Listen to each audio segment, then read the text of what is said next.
بله تماشاوان هجا ام بهتر لسر مسئله و مجاره بنچافکرنا زاروکان و لشکرکرنا وان جالی چکدارن پیاده و لروجاوای کردستان میرا وستن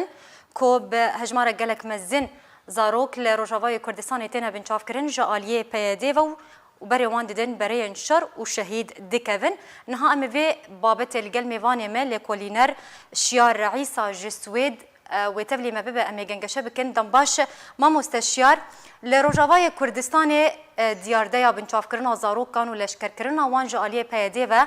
با اوای کی برچاو بربلاوه یعنی لگوری چی اسای کی و بچما فکی پیاده وان زاروکان بنچاف دکا وان لشکر دکا وکو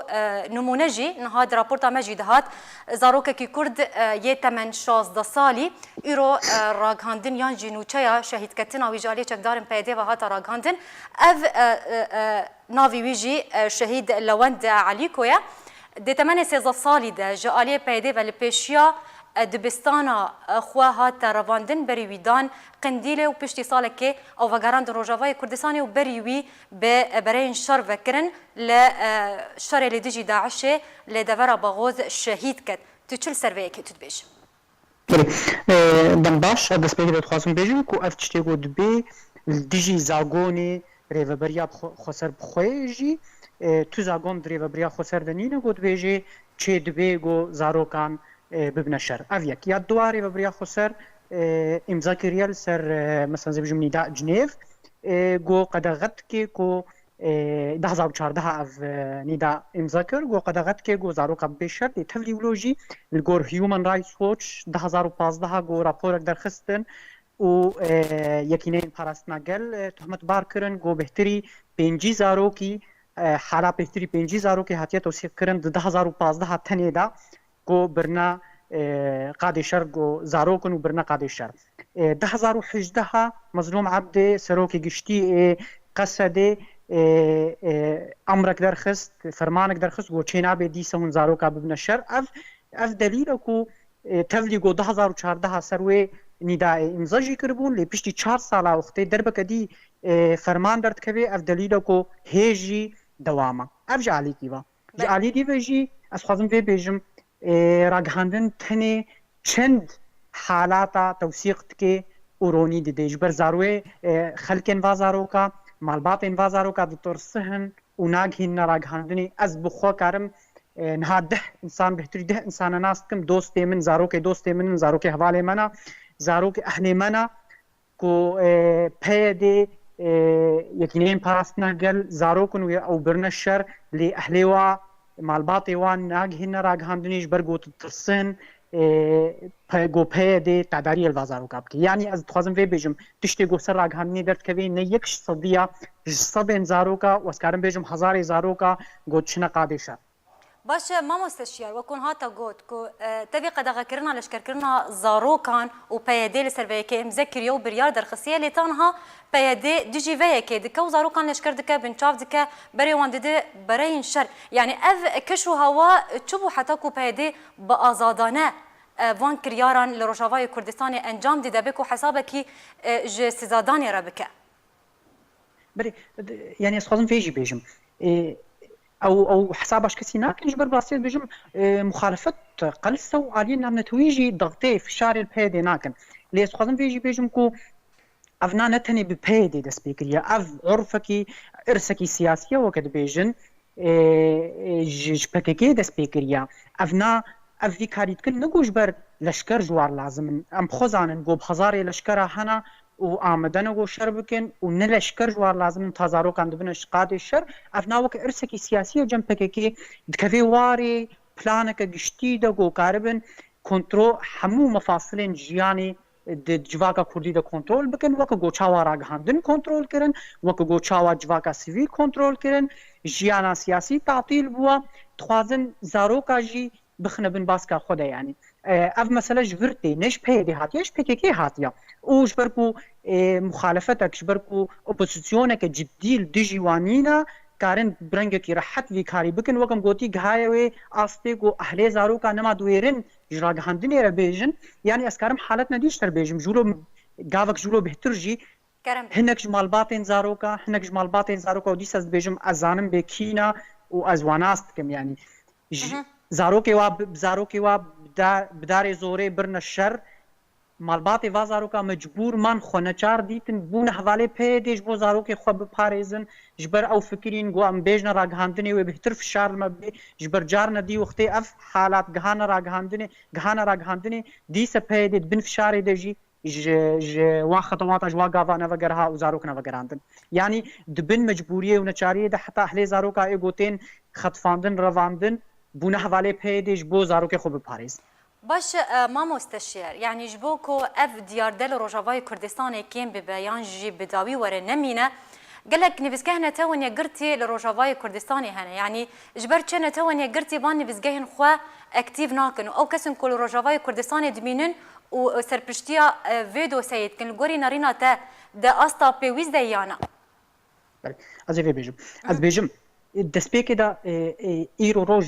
têkiliyên peyedê bi aliyê navnetewî hene ji ber ku karekî wa peyedê heye ji ber lo jî wat parêzin dê ez vê dibêjim em jî qelsin bi rastî opozisyona Rojavayê Kurdistanê li dijî peyedê gelek qelsa ez dibêjim gelek çi çê bibanin gelek aliyên siyasî aliyên hiqûqî geleka komîtna çêkin ve hala tewsîq bikin û bigihîne aliyê navnetewî yanî bigihîn mesela Nîdaa Cinev, Human Rights Watch, UNICEF ya go gelek kar Afrika kiriye mesela gelek devleti Afrika li Tanzanya û Uganda û Kongo gelek kar kiriye ji bo li dijî va kiryara bisekine ez dibêjim got birengekî qanûnî سروی مسئله وری سکناندن و حالات توثیق بن و بگهن آلیه ناونتوی و فشارک جدی پیدا به گوش د واقعیارا بند باش یعنی دوی آلیه ناو دولتی نتوانی گرتی دوی به چه پین گاوان رابن دو دزوترین دم دوی چه بکنش بوری گری کرینه الوان کریاران بله دسپیک د دوی بلګل دستیواده هم وکم گوتی ام کار بکنش بوم بگهن نوا یا دو اگر گهانوا بگهنوا از بیجم گلک اوجی یعنی فشار پیدا بکنش بو کاری بسکنین و از بیجم وق عالین یعنی نتوینی گرتی کارن کار کی دی مسئله ده بکن و از بیجم عالی دیجی هیومن رایتس واچ و نیدا جنیو و یونیسف اوجی کارن کار کی باش بکن دیواری ده باش ما مستشار خوازم به کی جشت بزانم یعنی ما بس جبن چاف کردن زاروکان لشکر کردن وان ما بس تا پیدی چی یعنی پیدی خوازه چه مرمکه جیبی که بریاوی کریاری بله دچته سره که هنا یک جیو کم گوتی اف ارسکی سیاسی جن پکه د چارچوا کنترل کردن جواکی همو عالیین خدا یعنی از بیشتر روجاوای کردستانی مثلا مثال کنیزی کی گورا وقتی که نوند جواکی سیویل خواستن کار سر مسئله زاروکا بکن مثلا پیدید گونا چینابی دگو ام تنی سر مسئله زاروکا کار دکن تمام وقتی گوتن ام خواست سر مسئله جنی کار بکن دگو نا چینابی یکی تیا جنی ہے یکی تیا ستار ہے او سر مسئله جنی کار بکی پیچو راگهاندن همو خصنا ناو بندسته خدا جواکا سیویل پوچ کرن حیاتا سیاسی تعطیل کرن توازن سیطره سر همو مفاصل جیانی بکن و یک جیجی مالبات دریا جنی و زاروکا ده چشتکی دیجی هی از بجم گلتی يعني بكاكيد فيتشتي ده قلكي خورتا وازانم نبشكلكي اعتباطي دبي بلي بشكلكي مدروس يعني دبي افجيكو وقتی زاروک کی بمنج مالبات کی او مالبات نحوالي واجبه وقتی او زاروک شهید کت او مالبات برنگ کی لا ارادی تک شاندن بچکی نیزی کی پیدا به هکنه به حواله پیدا جلی نیزی کی پیدا به دویرنگی قاعده خوی جماهیری خلق خوا بهتر دکن يعني افجي رنگی کاری وايد بله ملسر استا ناف دولتیو بتایبتی نتوانی گرتی ما گوت یعنی چجتی خواستم بکه تاکو اف دیارده ورا راوستاندن و رگری لی ورا کرن لسر استا کردان یعنی چه جالین کردی چجتی خواستن حتی کو رگری الوی دیارده بکه ما مستشار بله یعنی از بیجم از نکارم دوی مسئله تنی برنگی که مجرد لی میزینم از وی تنی میزینم از بیجم از کدی چارچوا کارکی جماعی ده کارکی شامل ده یعنی کاری معارضه کاری اپوزیسیونی کاری انجمنان اجتماعی یعنی علیه دی سیاسی یعنی کسی گو جالات گو برنگی کی سر بخو کار دکن براستی مایر سر فیسبوک یعنی دگوتنا سر فیسبوک بنویس مشن یعنی کاری کی گل کی ادویج مکم گوتی من ها گوت یعنی کاری گل کی بسيطه يعني توثيق حالات انتهاكي نابي يعني مثلا بيجوا انجمنان اجتماعي حتى ها تو كاري توثيقي دوی مجالي د برنگي باش نكريا دوی گاوین ورنا عابتن برنگي حقوقي ازنا بيجم تاني برنگي جماهيري برنگي مظاهرات او تنديد ومسائل دي يعني حتى برنگي حقوقي جي انجمنان اجتماعي وعاليه دينيه سياسي وحتى كسن شراجي كار نكرنا از دبیجم پیدا قوتک مزنه ایرو روش مکینک اعلامی مزن هیا کومک گلک نویسکار و روزنامه‌وان عالی واده چونه چه قوتی بیجی چش بو مصالح حاجی به چش بو برجوندی خو کسانه جی به عالی واده چونه ایرو مکینک اعلامی خورد دسته واده یا الحنبروي كسن مخالفته كسن ركبرياوات كن قلت قلسن براستي نقلسن بامكاناتي خو لي قلسن بكاري خو باش يعني ما مستين حتى كنجي اف ديار دا وبردوام وحتى كنجي و ام ذكرم بيجن زاروكن كردان وببنا قربانيه وان كريارم بيدين هوفانا تشبش بينت كان حتى كنجي واف تشي بردوام بك بله بلا تماشوانی ما ببورن من تگوتنی خوشنین نجوار بیجم تهیوینین نجوار بیجم براسی و افکار بردوام ببی تاگو پیککی خورد و تاگو پیدل روجاوای کردستانی خورد تجربه ولود بیجی از نجدم خود بیجم تجربه 6 سالی به پیککی را وید بیجی تاگو پیککی خورد و کاری هر تشتی بکی به محاسبه و بگو رکبری هبه و بردوام به براستی